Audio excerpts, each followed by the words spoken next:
everyone. Welcome back to CSC Core Concepts in my series of machine learning algorithms. In this video, we are going to discuss a very popular clustering algorithm called as the DB-scan algorithm. Actually, DB-scan stands for Density-Based Spatial Clustering of Applications with Noise. Basically, this is a density-based algorithm where the clusters are formed depending on the number of points located in a given area. Partition-based and hierarchical clustering techniques are highly efficient with normal shaped clusters. So the earlier algorithms which we have studied, that is partition-based and hierarchical, right? So distance-based, partition-based, then centroid-based, they are very good. But they work with normal shaped clusters. But if your clusters are arbitrary shaped, okay, for detecting outliers, when you say a cluster is a arbitrary shape, when it has outliers. Now, what is an outlier condition? Outlier is a noise. So, if your data contains some noise, what is a noise? Some exceptional wrong values, some out of bound values. Okay, they are your noise, right? So, in case if you have such type of, so if you want to detect, okay, that in my data, which data sets are outliers or noisy, then this technique is the best technique to identify outliers. So here the main idea is that the point will belong to a cluster if it is close to many points from that cluster. And if a point is very much isolated from the cluster, then it means that it is either a noise or an outlier. So for performing this algorithm, we require two major inputs. The first input is the epsilon value, which is denoted as EPS. This is basically nothing but the radius of a circle, or you can say the radius of the cluster. So which defines the distance between two neighbors within a cluster. So 2 points are considered as neighbors if the distance between them is within that radius or within that EPS. So if the distance between 2 points is more than the radius or the EPS, then of course they are not neighbors, they belong to separate clusters. And the second major input is the minimum number of points. That is what we wish to have in a cluster. Okay, so I can say I want the minimum, a cluster can be found only if minimum there are 4 data points or 10 data points. Okay, so these two inputs are basically very, very important. Now, let me explain to you. This is your data point. Say for example, this is your cluster and this is some arbitrary data point A, and this distance is the epsilon value. Okay, so obviously the distance between A to the epsilon value is less than equal, so less than, so it belongs to this cluster. Now there are some other points also here which is called as a core point, border point and an outlier point. So let us first understand what do we mean by a core point. It is a core point if there are at least minimum number of points surrounding the radius. Let's take this example. Now in this example, the user wants that the minimum points be 3. That is, a cluster must contain at least 3 points. Understood? Now, there are two clusters formed here. Let's say this is your cluster number 1 and this is your cluster number 2. Understood? So now in cluster number 1, if you consider this yellow point, then how many points are there here, including that core point? Okay. So core point is your first point. This is your second point. This is your third point and this is your fourth point. Okay. So you have here 4 points. So how many minimum clusters you require here? Minimum points you require to form a cluster, that is 3 points. So this is a core point. Similarly, if you consider this cluster 2, so if you consider first, second, third and fourth, okay, 4 points. So that is why these two have formed a cluster. And this distance between this core point to this border, to the radius, is called as the epsilon value. Okay, epsilon value will determine the diameter or the radius of your cluster. And another is a border point. A point is a border if it is reachable from the core, but there are less than minimum number of points within its surrounding area. So surrounding to these border points, there are very less points. Okay, so there is only 1 point, 2 point. This is very, very far. Understood? So that is why it has become a border point. And outlier is if it is not a core point and it is not reachable. Okay, when can you say that these two are reachable? If the distance should be less than equals to the epsilon, right? So the distance of these 2 points is more than the epsilon value. So this point will not belong to this cluster. Similarly for this point, so they are your noisy points, or noise points are also called as the outlier points. So let me demonstrate you within an example that how you can perform the DB-scan algorithm. Let's say I have been given a problem that apply DB-scan to the given data points and create clusters. Now the clusters are given such that the minimum points is 4 and that each cluster should have minimum 4 points and the radius or the epsilon value is 1.9. Okay, so now to compute the distance between two points inside a cluster, we are going to use the formula, that is the Euclidean distance, which is measured as under root of x2 minus x1 whole square plus y2 minus y1 whole square. That is the distance between 2 points. Now have a look over here. Let's say I have arranged horizontally and vertically. I have 12 data points here from P1 to P2. Okay, this is and again here also P1 to P2. Now because of the lack of space, I have not written the point values here, the distance values here. But let's say the distance, the P1 value is 3 it is located at coordinate 3, 7. P2 is located at coordinate 4, 6. P3 is located at coordinate 5, 5.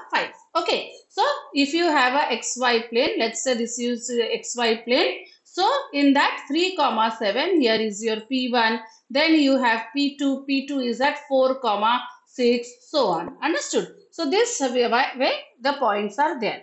So these points are also applicable here, but I have not mentioned it. Now you have to find out the distance between 2 points. Now the distance between the point P1 to P1 will be what? 0, because it is the same point. So it is 0. Next you find out the distance between P2 to P1. How will you find out? You will find out using the formula of Euclidean distance. Okay. So if you find out the Euclidean distance, that is x2 minus x1 square plus y2 minus y1 square. So if, and under root of it, you will get the value 1.41. Now you find out the distance between P3 to P1. Again with that same formula, 5 minus 3 square plus 5 minus 7 square under root. So you will get the value 2.83. I hope this is clear to all of you, right? Similarly, if you want to find out the distance between P2 to P2 is again 0.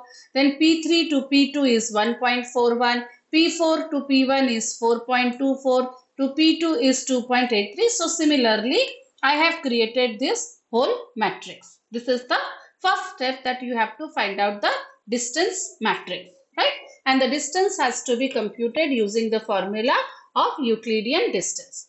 Now you have to find out the points which are nearest to each point. That is, you want to find out the points which are closest to P1. Then you are going to find out the points which are closest to P2 and so on. So let us first get started with P1. So with P1, you first have a look horizontally and then you will look vertically. Okay, this is our strategy. So if you look horizontally, since 0 is the only distance from P1, so it is the lowest point. It is the minimum point. Okay.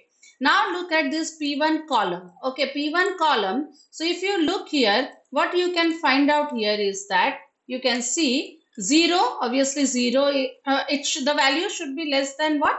Epsilon, right? Then only they are neighbors. Now what is the epsilon value here? 1.9. Okay, so 1.9 less than 1.9, we have to find out the values 0, 1.41, and now proceed, yes, P10. So who are closer to P1 point? Of course P1 itself, because we will consider P1 itself also, P2 and P10. So you can see here, so the closer points to P1 are P2 and P10, and of course P1 will be included, right? Okay. Now let us go to P2. Now you consider P2. So for P2, first you have to look horizontally. So horizontally again 0, and vertically if you see, who are less? 1.41, and 1.41. So 1.41 belongs to whom? P3, and here 1.41 belongs to P11, right? So who are closer to your P2? P1, of course, because it was having value 0. Right, P1 of course, because P1, yeah, so you are going to consider, because yeah, 1 minute, because in P2, P1, a closer point was P2, right? So obviously for P2 also the closer point will be P1 itself, right? Plus the other 2 points which we computed is P3 and P11. Understood?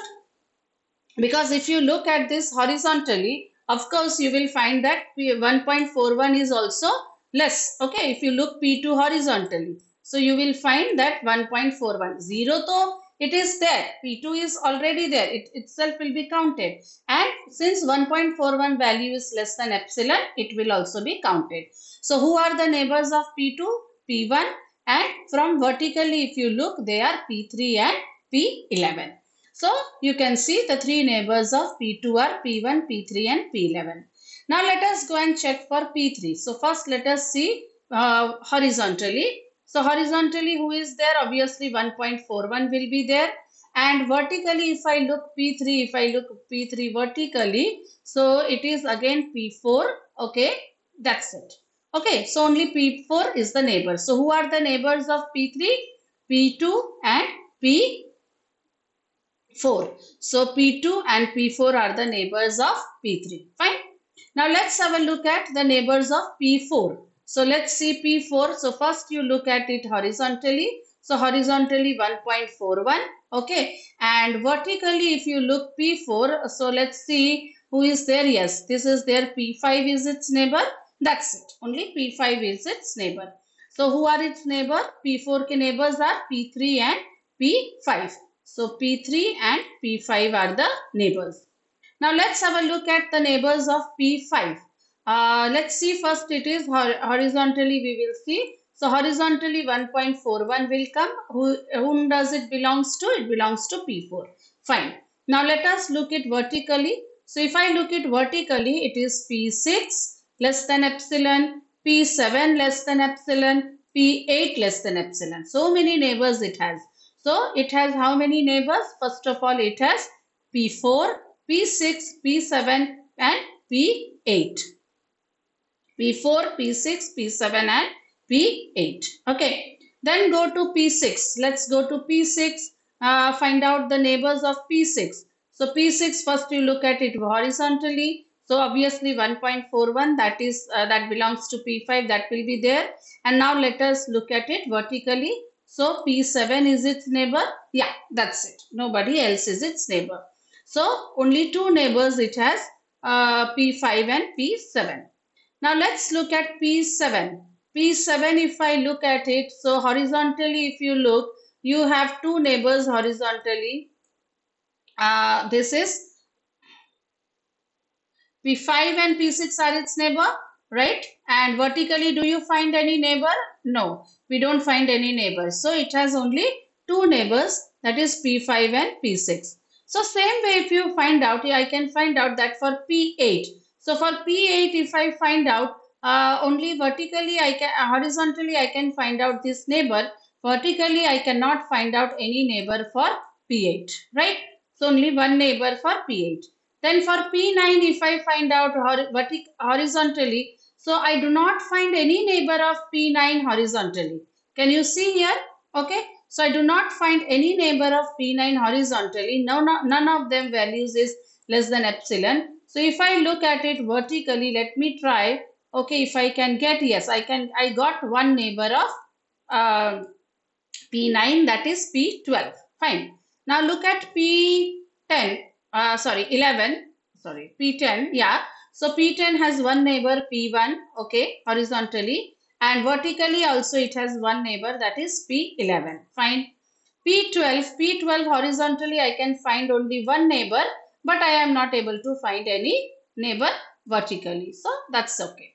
Okay, so for P12, two neighbors are there, P9 and P11. So this way we are going to mark all the neighbors, okay, of these points. This is one of the steps.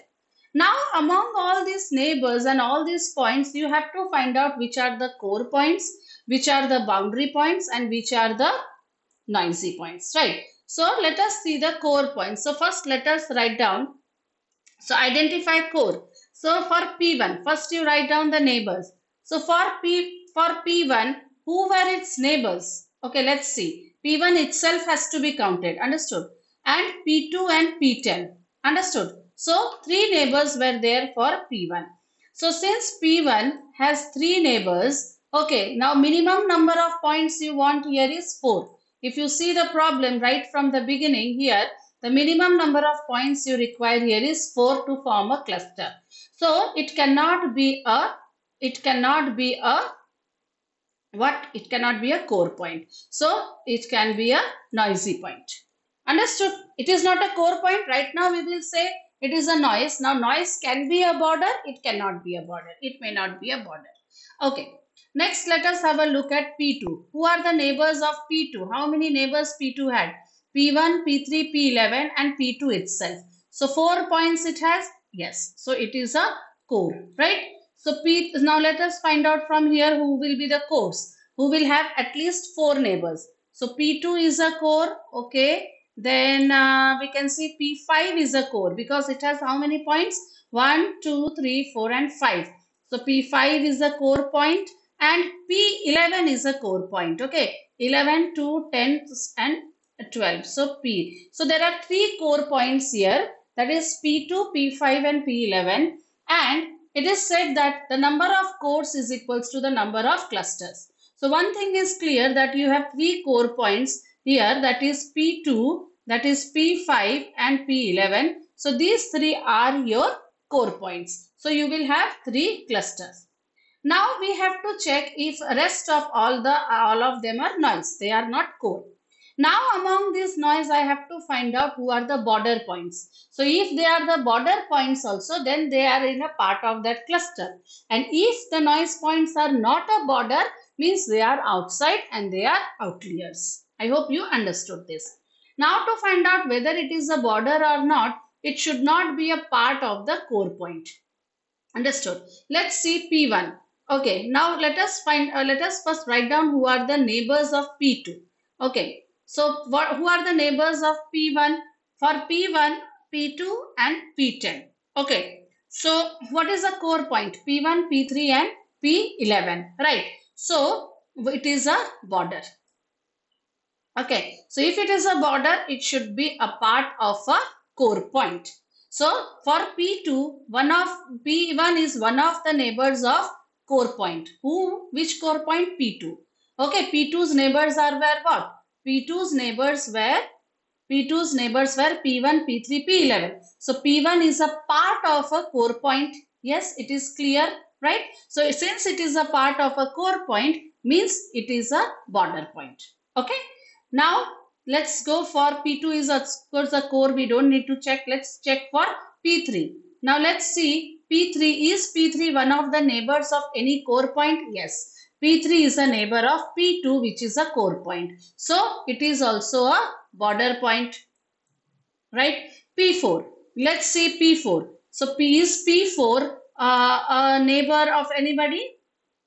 Let's see P4 is a neighbor. Yeah. So, P4 is a neighbor of your P5 core point. Understood? So, this way you have to find out that if the points are neighbors or are a part of any of the core points, then they are border points. So, by doing this, we can find out P1, P3, P4, P6, P7 and P8, P10 and P11 are border.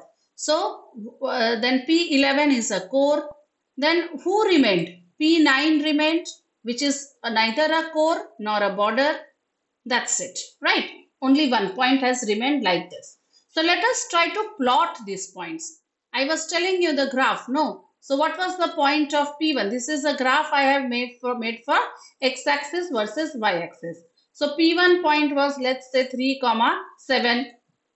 P2 is your 4, 6. I have plotted. I have tried to plot the graph. Okay. So P3 is this point.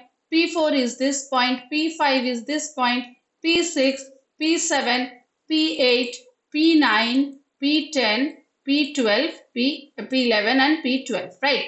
So what is the first cluster? The core point. Who is the core point? First core point is your P2. So which points it is going to include? P2, P1, P3, P11. So you combine P2, P3, P11 and P1. So this is first cluster. Which was your second core point? Let's go and check. Second core point was P5. So it included P4, P5, P6, P7 and P8. All these points are becoming another cluster, cluster 2. And which was your third cluster, third core point? Third core point was P11. It contains P2, 11, 12 and 10, 11 and 12. So P2, 10, 11 and 12. Okay, this is your third cluster. And only point which is remaining outside is P9, which is an outlier. So you can see here P9 is a noise, okay, and it is not a border point. So obviously it is an outlier. So this way this algorithm helps you to identify which are the outliers or the noisy data so that you can clean your data.